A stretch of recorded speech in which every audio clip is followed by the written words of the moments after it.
मालदा जिले के चंचल विधानसभा क्षेत्र में भारतीय जनता पार्टी के महिला मोर्चा के मंच तोड़ने का आरोप भाजपा ने तृणमूल कांग्रेस पर लगाया। भारतीय जनता पार्टी के महिला मोर्चा की तरफ से आर9 अन्याय के तहत एक कार्यक्रम का आयोजन गुरुवार को किया गया था, लेकिन कार्यक्रम शुरू होने से पहले ही महिला मंच को तोड़ा गया, जिसका आरोप भाजपा ने तृणमूल कांग्रेस पर लगाया। भाजपा कार्यकर्ताओं का आरोप है कि तृणमूल कांग्रेस ये सब जिस तरह से हरकत कर रही है, उसे लगता है कि हम सब डर गए हैं। वहीं दूसरी तरफ भारतीय जनता पार्टी के महिला मोर्चा की तरफ से राज्य सरकार की ओर निशाना साधते हुए कहा गया कि जिस राज्य की मुख्यमंत्री खुद एक महिला है, उस राज्य में महिला के ऊपर अत्याचार हो रहा है और बंगाल की मुख्यमंत्री चुपचाप देख रही है। वहीं दूसरी तरफ पत्रकारों द्वारा तृणमूल कांग्रेस के नेताओं से सवाल करने पर उन्होंने कहा कि भारतीय जनता पार्टी की महिला मोर्चा खुद अपना मंच तोड़कर तृणमूल कांग्रेस के ऊपर ये घिनौना आरोप लगा रही है, पर यहाँ के लोग भाजपा के ऊपर कभी विश्वास नहीं करेंगे, क्योंकि वह लोग दीदी के साथ खड़े हैं।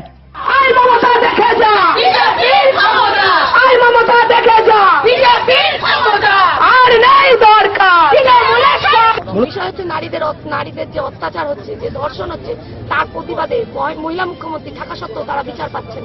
তার প্রতিবাদেই আমরা আজকে বিজেপি মহিলা মোর্চা আমরা ধর্নায় বসেছি। কিছুক্ষণ আগে আমরা যে ধর্না মঞ্চটা করেছিলাম, কত ভয় পেয়ে গেছে বুঝুন, যে মহিলাদের ধর্না মঞ্চ সেটা ভেঙে দেওয়া হয়েছে। টিএমসি, তাছাড়া কে হবে? এখানে কি ধর্না মঞ্চ প্রস্তুত করা হয়েছিল, সেই ধর্না মঞ্চ ভেঙে দেওয়া হয়েছে। আজকে আমরা এর প্রতিবাদে আমরা রাস্তায় বসবো। আমরা মহিলারা কত, একটা মহিলা মুখ্যমন্ত্রী থাকা সত্ত্বেও আমরা কোনো, আমাদের গণতান্ত্রিক দেশে আমরা কোনো মানে মুখ খুলতে পারবো না, আমরা কোনো কথা বলতে পারবো না।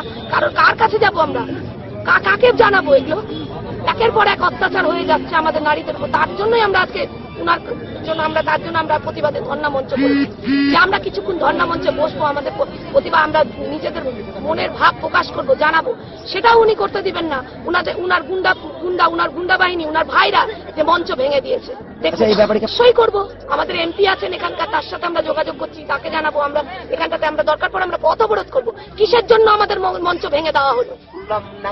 আহত হয়েছে, কতজন আহত হয়েছে বলুন? কি পরিস্থিতি আজকে বিধানসভায় কি হবে আপনারা তো সবাই জানেন, সবাই বুঝে গেছে যে বিজেপি আসছে, পদ্ম ফুটছে, রাজ্যে যে পদ্ম ফুটছে সবাই বুঝে গেছে। আপনার নাম? আমার নাম সুধবা মুখার্জি, মহিলা মোর্চার সভানেত্রী। চাচড়েও দেখো, বিষয়টা হলো সৌমিত্র ভাইয়ের স্ত্রী সুজাতা মণ্ডল আমাদের দলের আশা থেকে এদের মাথা খারাপ হয়ে গেছে যে গোটা পশ্চিমবাংলায় তৃণমূল কংগ্রেসের তোলপাল চলছে।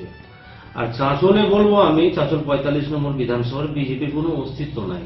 এদের কাজ হলো কি, নিজে স্টেজ করা, নিজে ব্যানার লাগানো, আর নিজের লোক দিয়ে গন্ডগোল করানো, এটাই হলো তাদের কাজ।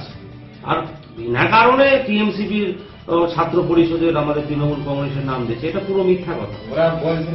না, ওটা মিথ্যা কথা। ওরা নিজেরাই করছে, নিজেরাই কেস সাজানোর জন্য করছে এরা, কারণ ওদের তো অস্তিত্ব নাই। ওদের একটা বাঁচার লড়াই করছে।